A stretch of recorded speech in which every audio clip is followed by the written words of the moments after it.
Welcome to the Chiropractic Educators Research Forum 5-Minute Mentor. Hello, and welcome to this presentation focusing on some basics of curriculum maps and how they can be used to enhance clinically relevant education. As a matter of disclosure, I have no conflicts of interest to report that are relevant to this presentation. A curriculum map is a way to view, track, and analyze a training program based upon its learning objectives and related competencies. Such curriculum documentation is a common and contemporary method used to plan or describe where learning outcomes are taught and assessed. This method has largely replaced the outdated early 1900s Flexner style of outlining curricula by the number of hours spent in various courses that are arranged in a linear fashion. There are several synonyms for curriculum maps, some shown here, but there are others. Terminology may vary by geographic location, profession, or program. So why should we map our curriculum? Well, curriculum maps help us monitor the health of our curricula by being able to see if there is alignment between what we want to produce and what is actually being produced in the classroom. As well, many agencies require some form of curriculum documentation. Curriculum maps help us by illustrating where learning objectives are taught and assessed in our programs. Maps can identify areas where the curriculum and therefore student learning and the development of clinical proficiency may need to be improved. Curriculum maps can also provide an opportunity to assess our programs for intentional loading of material, reinforcement, and assessment. Various levels of integration may also be ascertained using curriculum maps. Curriculum maps start with the training program mission statement.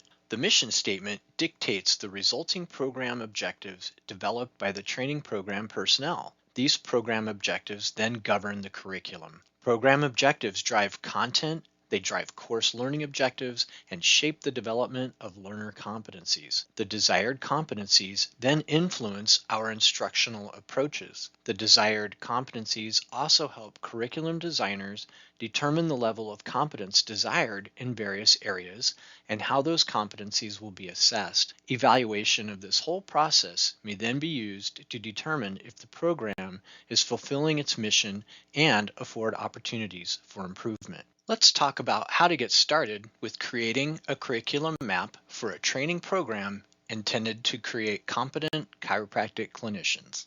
Healthcare training programs usually exist to train healthcare providers. In our case, the students who come to our training programs generally desire to become practicing chiropractors. Thus, our mission is to essentially produce qualified chiropractic clinicians who will routinely see patients. If our mission is to produce qualified chiropractic clinicians, then it follows that the training program learning objectives ought to focus on driving competencies to produce such an end product. It also makes sense that the desired learner competencies involve the development of proficiency in the knowledge, skills, and professional values needed frequently in routine day-to-day practice. So, how can we go about translating the desired competencies driven by the program mission and its objectives into a curriculum map? One method to map is to use a simple table that can be created in any standard word processing or spreadsheet software program such as Word or Excel. Here is an example of a very basic map showing in which courses various program learning objectives are covered. We can see that program learning objective 2 is not covered. This is an area for improvement. A slightly more advanced method is to document the curriculum with more detail, such as where the objective is introduced, where it is reinforced, and where it is assessed. Here we can see that Learning Objective 1 is not assessed, Learning Objective 2 is still not taught, and that Learning Objective 4 is not taught, but it is assessed. These indicate a need for a quality improvement fix to improve on the delivery of producing competent chiropractic clinicians. More recent work has been done in health professions education in the area of determining learner milestones. Milestones are essentially blocks of pre-designated competencies that build over time. This is an evolving area in health professions education with a rich and developing literature. While basic word processing or spreadsheet software might be able to support a small program, it can become unwieldy and difficult to modify. Software solutions or curriculum management systems have evolved to make curriculum mapping more convenient and effective.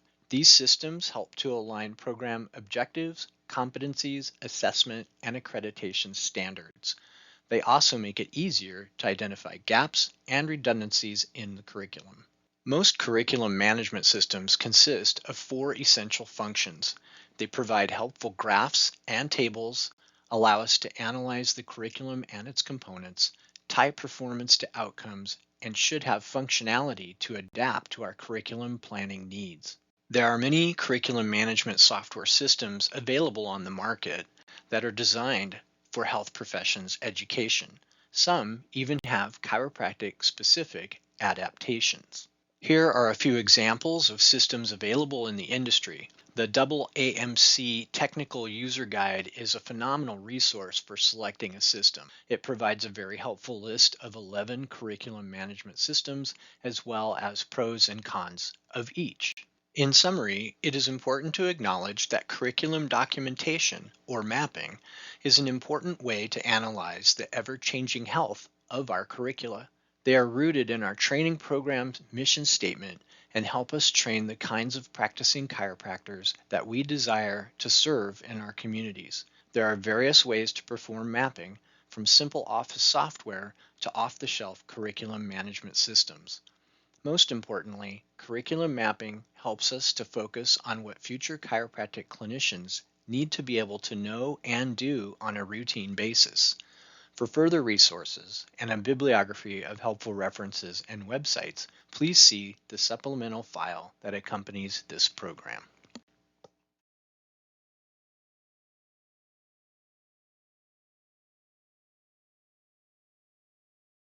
Thank you for joining us for the 5-Minute Mentor. We hope that you enjoyed this presentation.